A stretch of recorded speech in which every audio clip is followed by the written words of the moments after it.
In biology, immunity is the balanced state of multicellular organisms having adequate biological defenses to fight infection, disease, or other unwanted biological invasions, while having adequate tolerance to avoid allergy and autoimmune diseases. Concerning government, legislature is a system in which members of the legislature or the executive are granted partial immunity from prosecution. Before prosecuting, the immunity must be removed, usually by a superior court of justice. Good day and welcome to today's edition of Christians in Politics. I am Smart Simon, and we shall be discussing an interesting topic titled Immunity for Legislature and the Executives. And I have with me in the studio to discuss this topic the Venerable Joseph Unuaya, JP, Director, Civic and Political Affairs, Church of Nigeria, and the Chaplain to the National Assembly. And also Barrister Gibson Agbo, a Principal Research Officer. You're welcome, sirs. Thank you. Welcome to our program. Let's get straight to our discussion. And I would like to start with the legal practitioner in our midst. What does the Constitution say concerning the immunity for the executives and, by extension, the legislature that is being clamored for today? Thank you. Nice to be here. In section 308 of the 1999 Constitution, as amended, it was clearly stated that immunity shall only be enjoyed by the heads of the executive at the federal and at the state level, which implies the president, his vice, the people that are captured under section 308 of the Constitution to enjoy the immunity under the Nigerian Constitution. Okay. There is no provision for immunity for the legislature. We have only immunity for them at the level of the sittings in the houses, but not with respect to criminal and civil litigations against them. It means that the president, the vice president, the governors, and the deputy governors enjoys immunity from prosecution with respect to why they are in office. At the expiration of their tenures, they can be prosecuted with respect to the matter against them, but not why they are in office. So they enjoy immunity from prosecution with respect to criminal matters. So, legislature, immunity for legislature has not been captured, in the Constitution. It's not captured in the Constitution. Rather, it is more of a convention, a rule within the legislature that the members of the legislature can enjoy some level of immunity with respect to proceedings while they are sitting. That's the only time they enjoy immunity with what they said and respect to issues before the debates on while ongoing in the legislature. All right, thank you so much. Venerable, immunity from civil or criminal proceedings while in office, which granted the office of the president or state governor, as he has said, according to section 308 of the Constitution. Is it right? Is it the right action needed in a country like Nigeria? The rightness of it depends on what the Constitution says. When you say, is it right? It is right they have their immunity because the Constitution confers that on them. But the morality behind it, especially in the situation we find ourselves, is something we need to interrogate. Okay. Yes. For me, I've never subscribed at any time to this immunity clause in the Constitution because we are just a developing nation. Yes. And we see people in the executive arm in particular abusing their powers, abusing privileges, and working against their oath of office.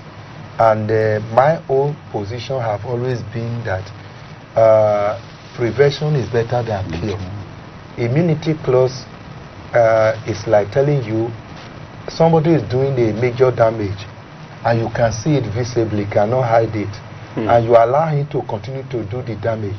I tell you, you can continue to do the damage for the next 4 years.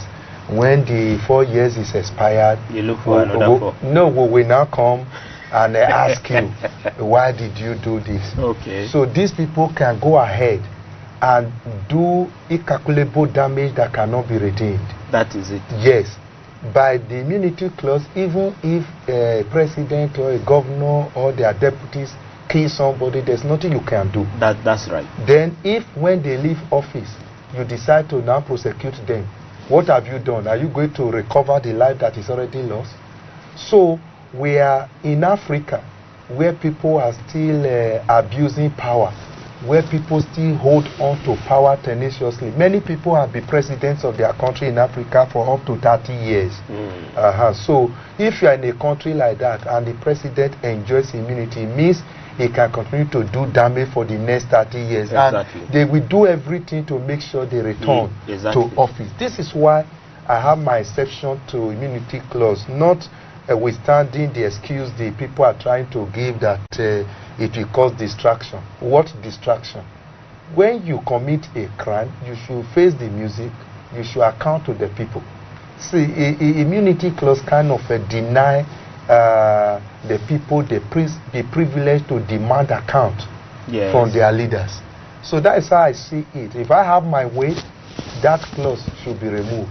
And maybe conversely, if that immunity clause cannot be removed, that is the opinion of the general public or majority, then the immunity clause should be extended to cover some principal officers, not only the president, the governor and their deputies.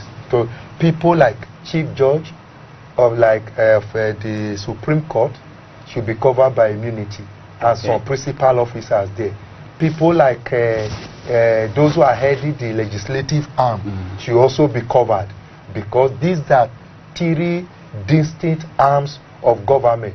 One should not be exposed to the danger of being a prey to the executive who acts as a predator all the time.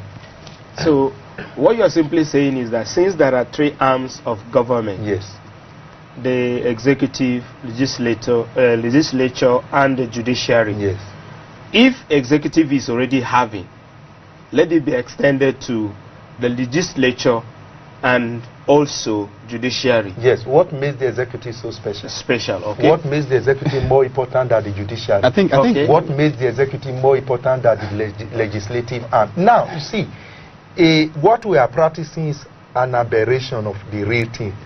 Have you ever taken time to watch South Africa proceedings in the National Assembly? Just take time to Google. I have watched, and you see what happened. Like Julius Malema. Malema is a household name. You see, they hold the president to ransom. When you watch their proceeding, you will really come to the realization that the legislative arm is more important than the executive arm. And in fact, it should be so. And get away with it should be so, because the legislative arm, if you talk of democracy, president was voted for. He chose his deputy by himself. So the person that really voted is Mr. President. Then, if you go to the legislative arm, you see the number of people that are voted to represent Nigerians. That's right. So all these people put head together to say, okay, this is what we want.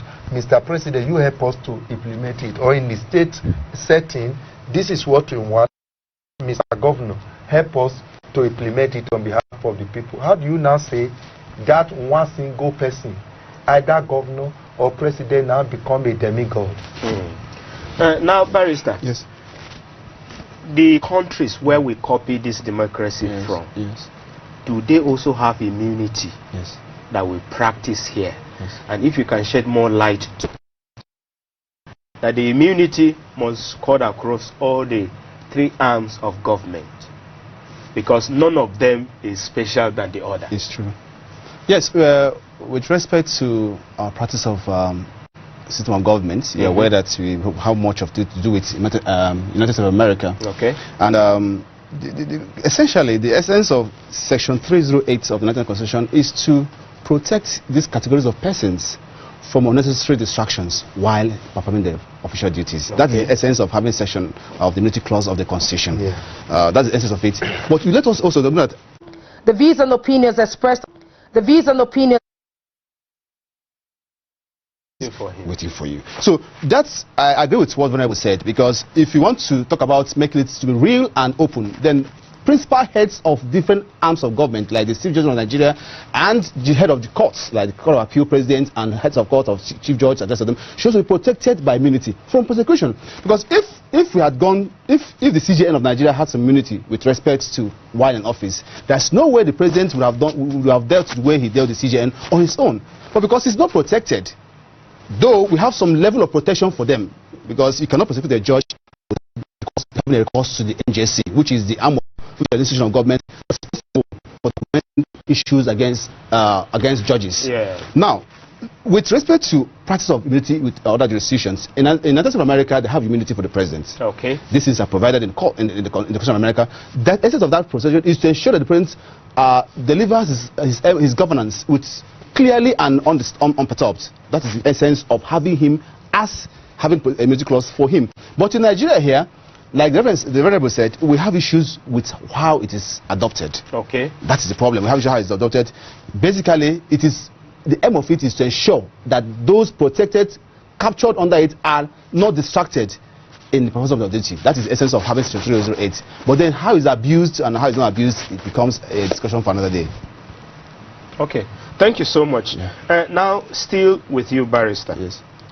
A bill sponsored by Olusegun Odebumi, the lawmaker representing Ogo Oluwa Surulere constituency, federal constituency of Oyo State, stating the extension of immunity to cover presiding officers of the legislative institutions by altering Section 308 of the 1999 Constitution.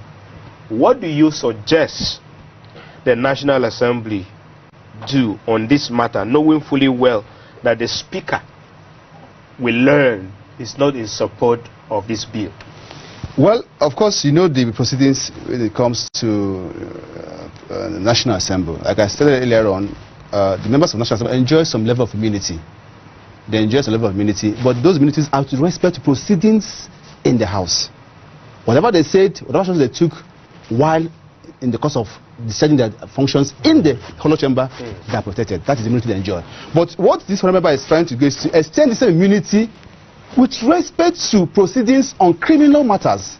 Okay. That is what this whole bill is pushing. Is about. Yes, about. Which is they want to make it to be at the same pari passu with the executive, the president, the vice president, the governors, and the deputy governors. That is what it's trying to do. Well, if we're looking at already, Nigerians are already reacting to this whole bill. Well, of course, we had this experience, I think, the last two National Assembly or last National Assembly. We had similar bill that came up for hearing at the point. It was struck up because there was national opinion that we're already battling with the one of executive. We're also bringing this one again. So the whole thing is enmeshed in politics.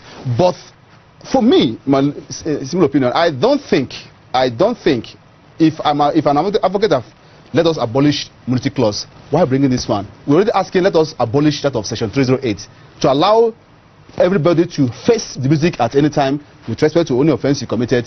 Then why bringing this one? So this other one is of course is going to make the whole arm of government to be battling for supremacy of leadership and supremacy of power and the rest of them. So I am not supporter of this bill because the bill itself is aimed to put a situation of power with all arms of government, and so we're already asking that the should be expunged for our constitution. Okay. That's what. So if you're asking for that, if you're asking for that, why bringing this one to front burner again? So the bill entirely is as good as trying to put all arms of government, the Senate President, the Deputy Senate President, the Speaker, the House, the Deputy Speaker, to be at the same par with that of the President and the rest of and the Vice President and governors and Deputy Governors. All right, thank you. Now, because the implication is that if they are agitating for this immunity, yes, then the judiciary soon will begin to also look for their own. Yes. So the citizens too. We was looking for the office of the citizen, which is the border office, senior office. Yes. should also demand for immunity to protect them from prosecution. So there will not be end to this. Yes. Now, Venerable, let me come to you. Since the coming of democracy in 1999 to date, this immunity that has been operating, did it make or mar democracy in Nigeria? Did it make or mar? Yes. I can say it has marred democracy in Nigeria.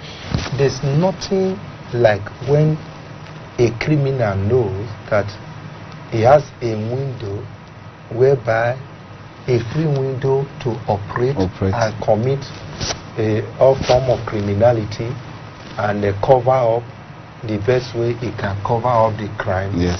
And empower himself, arm himself enough sufficiently to be able to continue to fight any person who will want to rise up against him later. He will use it perfectly, and that is what has been happening in Nigeria.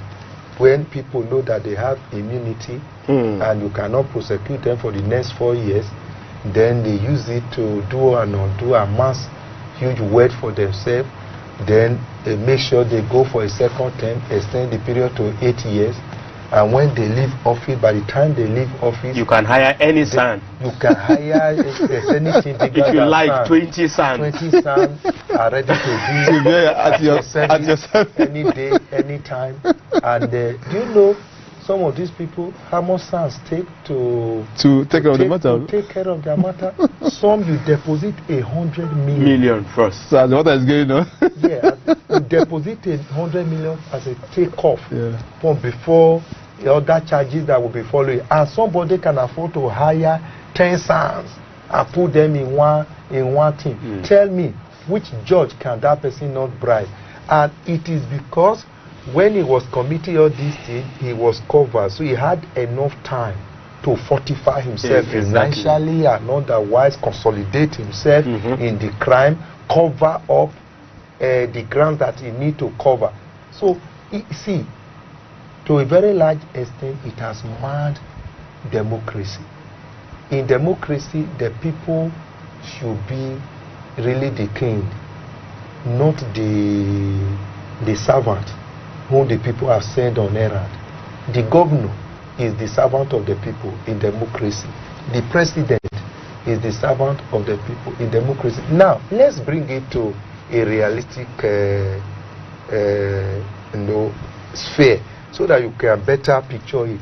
Can you imagine a situation whereby you get a house help, you hire a house help, you pay, and the house help is asking you to give her immunity so that she can concentrate on her business for the next 4 years under your roof. So, this is what I have to do with this of political power right now. That's why I say let's bring the matter. You step some matters down and bring it to a realistic level. You may not understand it. As far as the state or the nation is concerned, the president is more or less a houseboy to the masses that elected him to say, go and help us serve these things. Yes, there is some oil money there. You be sharing it.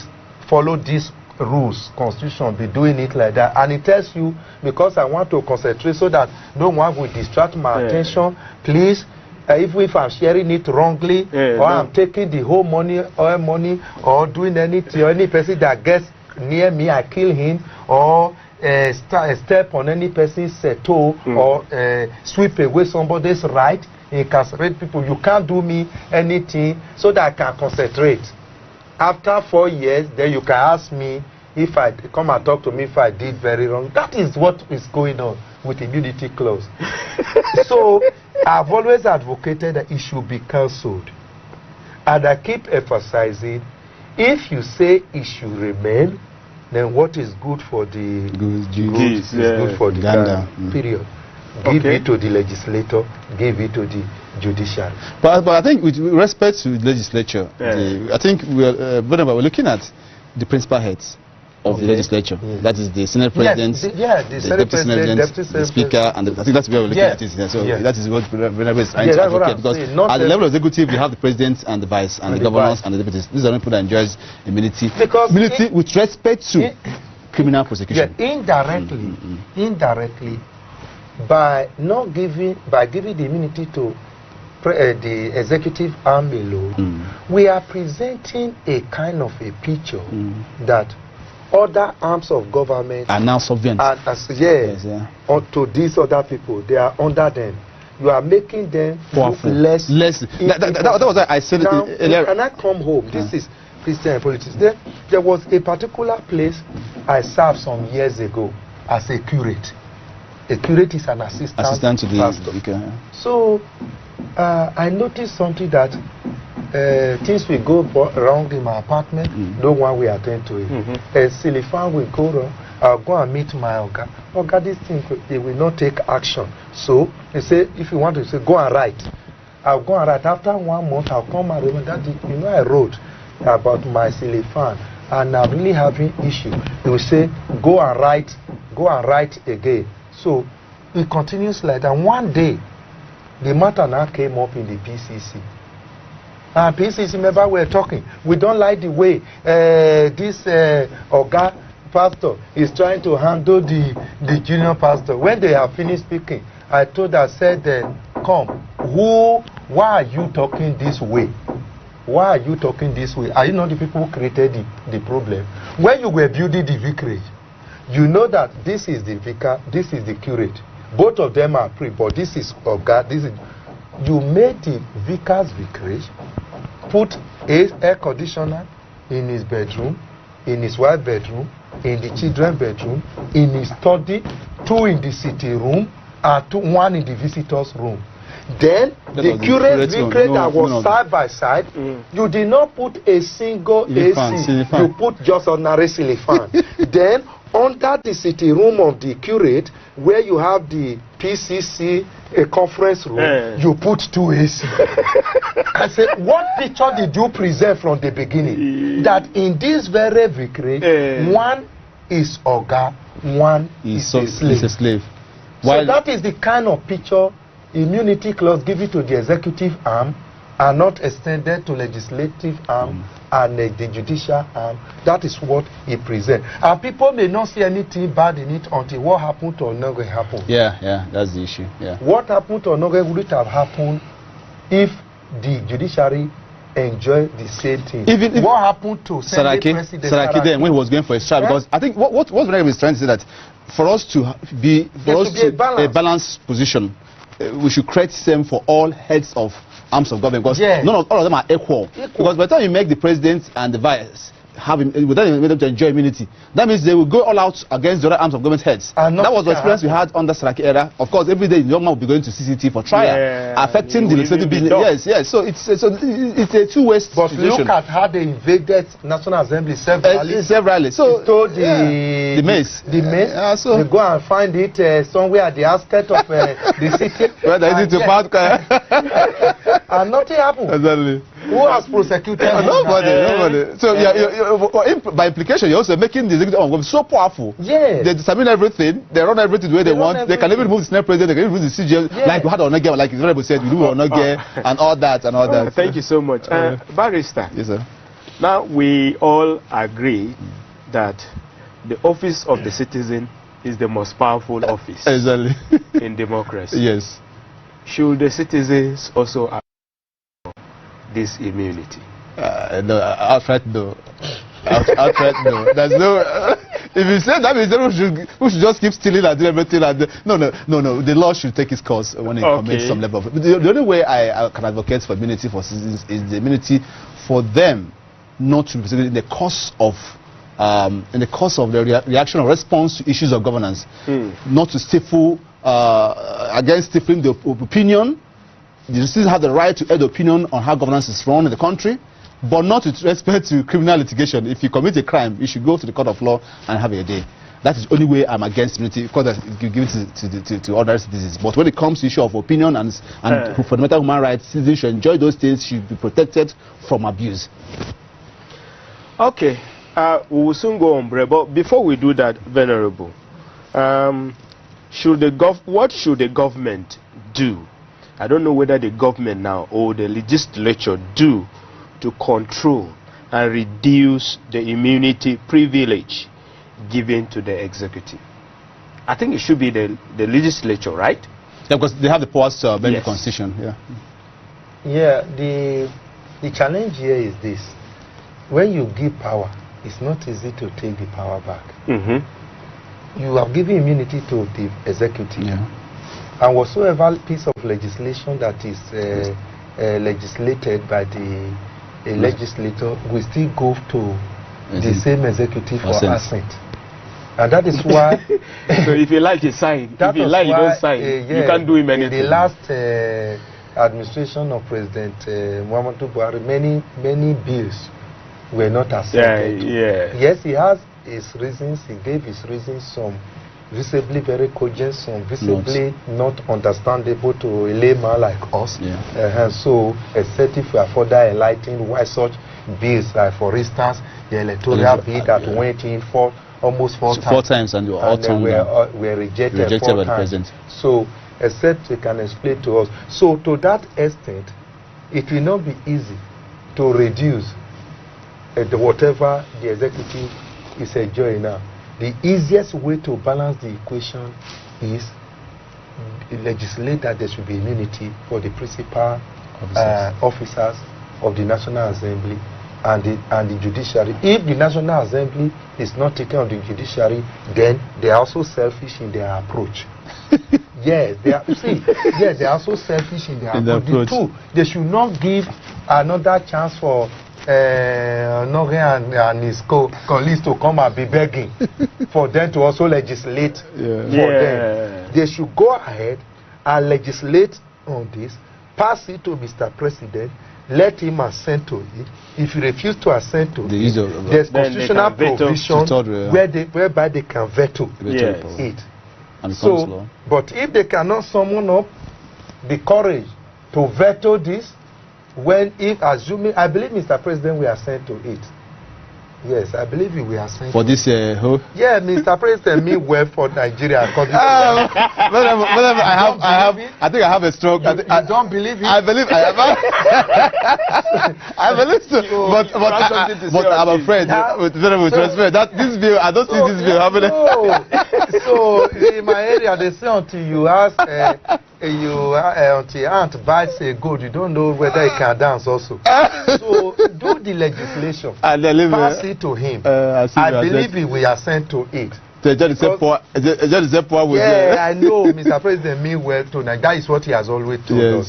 So we should believe our leader. And so thank you so much. He assent to it, but if he did not assent to it, and the legislative arm are not ready to summon no courage to apply the veto, then they should not cry to any person. All right, thank you so much.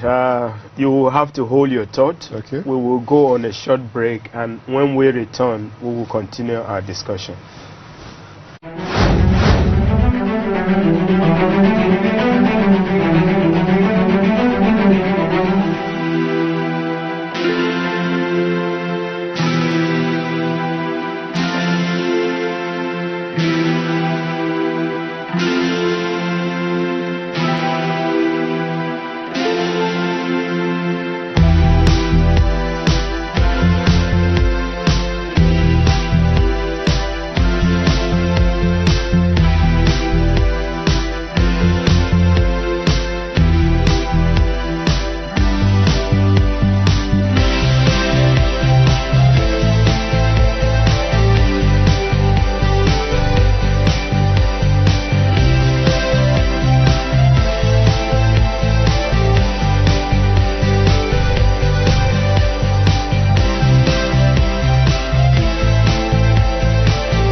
call you back. Viewers, we are glad to know that you are still there, ACNN. and we want to continue our discussion on the immunity for legislature and executives.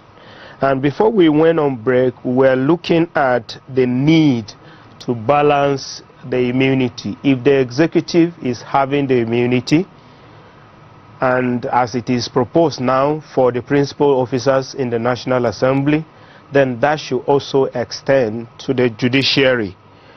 Now, we want to continue our discussion, but we want to encourage our viewers to please call in for comment or to make their submission on this very important matter. Now, Barrister, should the masses' opinion be heard before reviewing the immunity section in the Constitution? Of course, of course. That's what the democracy is all about. I'm expecting, first of all, a public hearing by the National Assembly with respect to this particular bill, which they have very soon to, by the time it go through the process in the House of Reps, they will go for a public hearing to gather the opinions of members of the CSO, civil society organizations, and general citizens at large and all that. By the time they got those opinions, that will form the fulcrum of whatever that will arrive with either going on with this bill or not. When it comes to the issue of amending that of Section 308, the National Assembly also has the onerous powers to also go for public hearing and gather an opinion and see if that section will be amended or not. But my own opinion, I'm afraid that that section will be amended. As far we practice this kind of government, where the executive seems to have more greater powers than the other arms of government, they would like to sustain that particular provisions to make sure that it continues to be in our constitution. But that's of the prevalent one, the issue of the National Assembly, ongoing now. I'm afraid if it will see the light of the day. Though, at the end of the day, if the opinion says they should go on with it, that means it has to go through the process and it has to pass by the two houses of the National Assembly, and then they're now sending for the parental assent. So the opinion of the citizens will be sought after in the course of this whole bill, which will be through the public opinion and through the aspect of a public hearing and the memorandum and the rest of them. Then they will now be able to look at the merits and demerits of having the provisions passed or not. Okay, thank you. Now, Venerable, from the religious point of view, from the Bible, was there any element of immunity to our kings who ruled, considering the fact that when King Saul was asked to wait for Samuel, Samuel was coming for the sacrifice, but he waited and he got exhausted and he decided to offer the sacrifice. And when Samuel came, he asked him, "Why did you do this?" And then while Samuel was trying to go away, he held him, and then his cloth was torn. And there was a comment from Samuel that just as this cloth has been torn away, your kingdom has been divided. So was there anything like immunity, or this instance suggests that the moment you are a ruler or a king and you are found to be wanting, immediately action should be taken so that you go away, because you are supposed to be a role model? So what can you say on this? Well, the government in Israel then was more of a monarchical system of government. And in a monarchical system of government, the question of immunity does not arise, because a monarch is more or less the authoritarian leader. Monarchy anyway is an absolute monarchy. The king takes the decision. The king, is all. In all, his decision is final. And that's why they say, wherever the Bible even say, wherever the words of the kings are, there is power. So whatever he says is final in any matter. So the question of asking for immunity or enjoy immunity was not even there, because there's no one to query him. In a monarchical system of government, there's no legislative arm. Yes.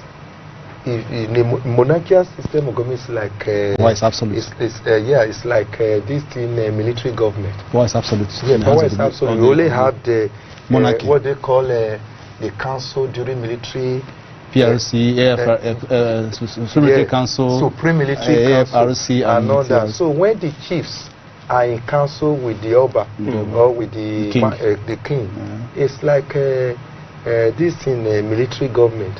Whatever they decide there is what people go by. So there's no monarchy. If you think you are too big or you know too much, they use you to sacrifice you to their one of their dirty gods those days, and you won't be there around to talk again. So there was no need for immunity. But as time goes on, you also discover, or even before the coming of Samuel, I want you to take you back to the analogy you gave. The government in Israel, before the institution of monarchy in Israel, was a theocratic government where God was really the leader. And so whoever God appoints as a priest automatically becomes the leader. That is why people like Samuel and all those prophets of old had power. People like Moses had power. They were really prophets, messengers of God, but they had power to lead. People like Joshua, because the government was theocratic, and so whatever the prophet says, this is the mind of God, people follow. So there's nothing to query. If they say God wants this person to be killed so that the land can be sanctified, so be it. If they say God has asked that they should go and destroy, like the case of Amalekite, so be it. So that is how a theocratic government runs. So it's not democratic. Monarchy is not a democratic government. So to that extent, we cannot even be talking about immunity at that point. It's only the kings that can grant immunity to citizens who have offended. So if you can grant immunity, meaning you have in abundance. Yes, even if you commit a crime, once they grant you is it clemency? Clemency now? Yeah, clemency. You are free. So that is almost... so the king pronounces life and death. Yes, so it pronounces life and death. Once he extends this clemency to you, you are free, even if you are a murderer. Yes. So that becomes absolute immunity. Absolute immunity. So if they don't have, they cannot give. So they are already immune completely, because by their status as a monarch, they are completely insulated from all those distraction, prosecution. Okay, where do you even prosecute him to? In a monarchical system of government, there's no judiciary now. That's I'm not called to sue. You haven't going far. What about the Royal Majesty, Queen of England? She enjoys the absolute immunity. She's the law in England. Yes. The King of Japan. The Spanish, they all enjoy some high level of immunity from prosecution and the rest of them. In fact, I learned that because of the recent coronavirus incident in South Korea, that their victim was immediately executed. In North Korea, right? Yes, in order to protect the other citizens, all of us will be for. When I heard it, it was such a painful decision, and for me, all the people involved in that very thing are guilty of murder.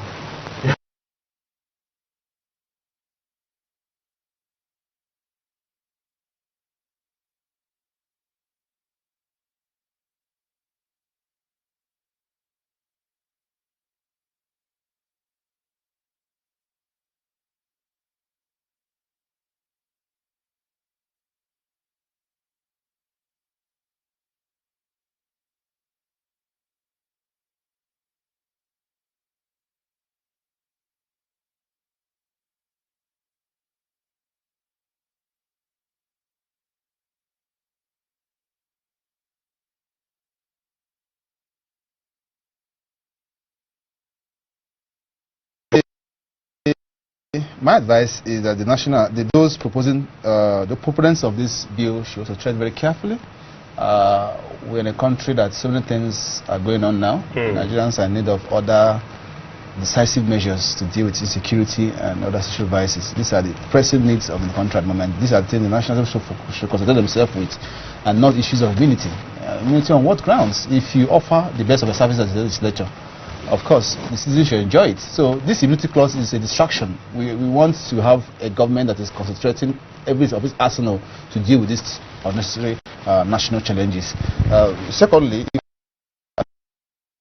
and I believe it's right, they should go for a public hearing to gather the opinions of Nigerians. Let us just exhaust this whole thing once and for all. If we can look at this debate holistically, what is good for the goose is good for the gander. If we are going to apply, if they are looking at section 308 for the executive, and those who want to extend the same thing to their own members and the session, we also wanted to also extend to the judiciary, so that the national government heads can enjoy the immunity with respect to the discharging of their duties while in office.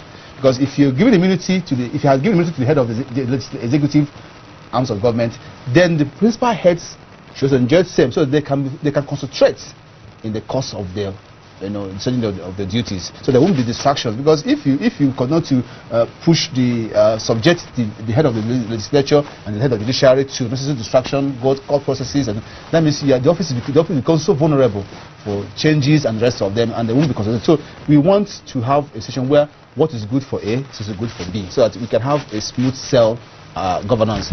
But my principal opinion is that this is not what we need at this time. That's my summary. We need other viable laws that will put Nigeria on the path of greatness, not this kind of distractions. Okay. Thank you so much.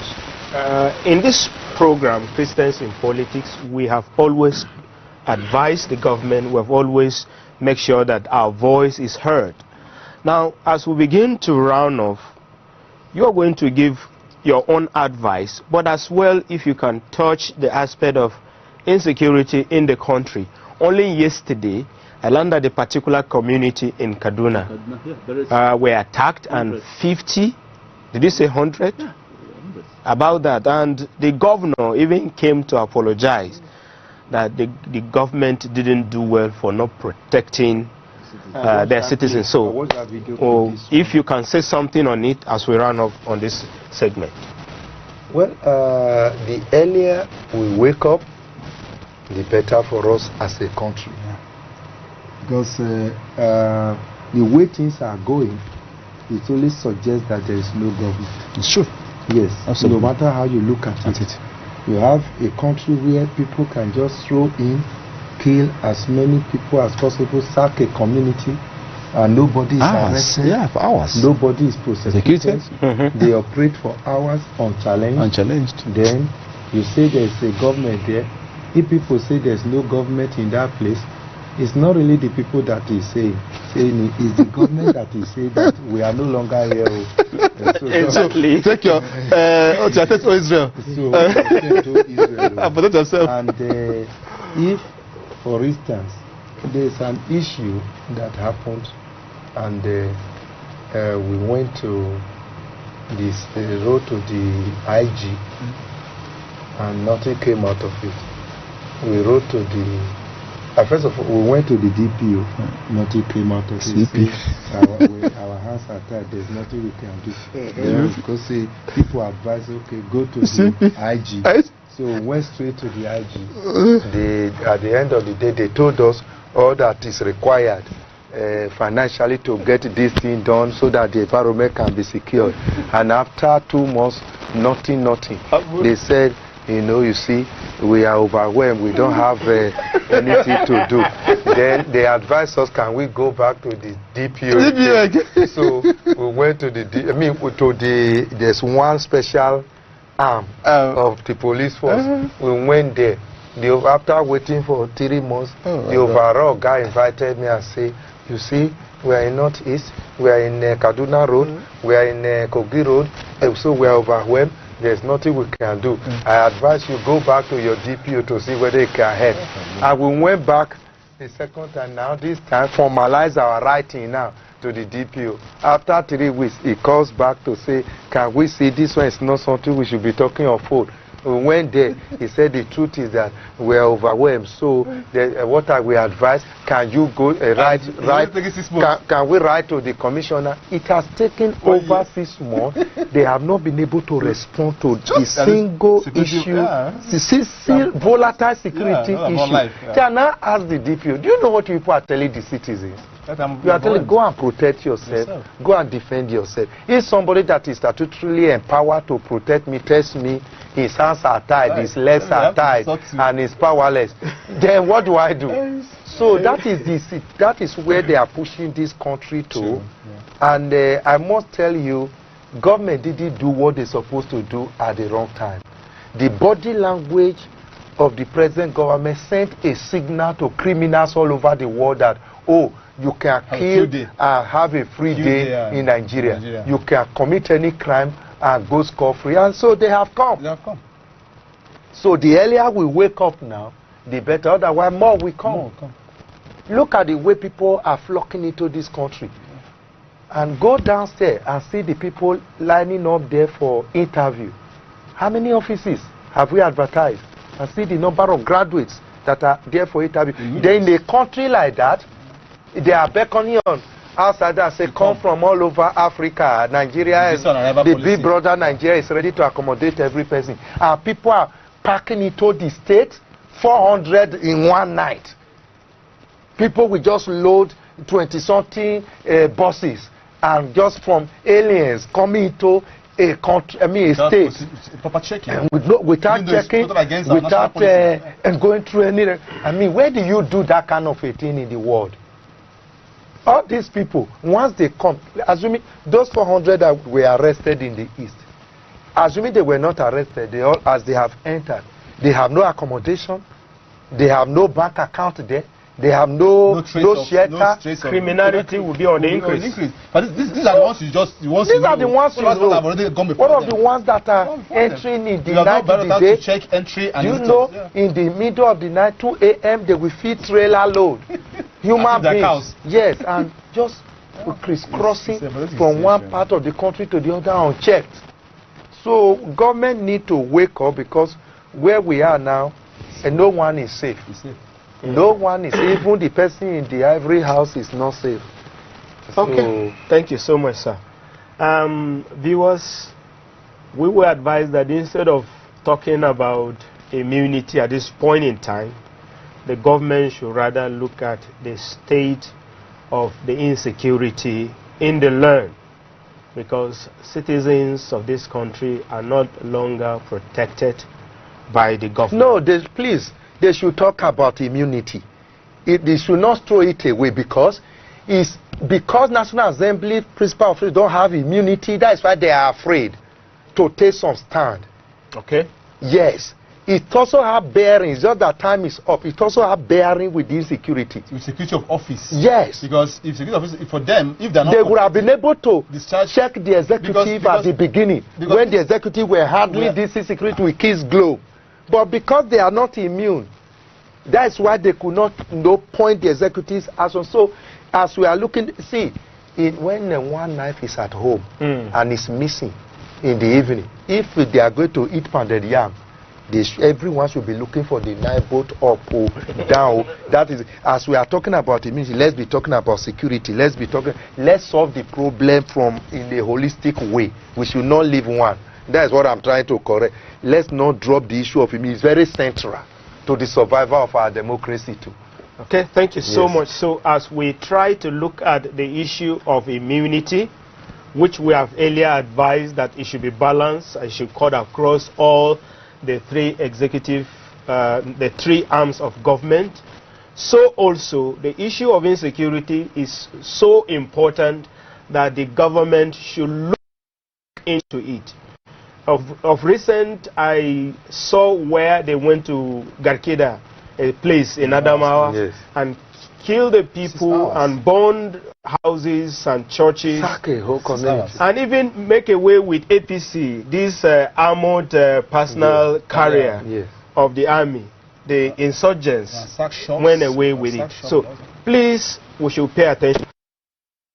We want to thank the Venerable Joseph Unoya for coming. Thank you so much. Always been there for us. Thank you. And our brother Gibson Agbo, thank you so much for coming. My pleasure, sir. The Lord bless you. Bless you too. This is where we bring our program to a close until we come your way again.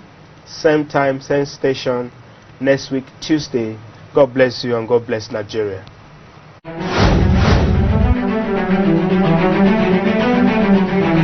The views and opinions expressed on this program are those of the guests and viewers and does not necessarily reflect the views and opinions of the Advent Cable Network Nigeria, ACNNTV.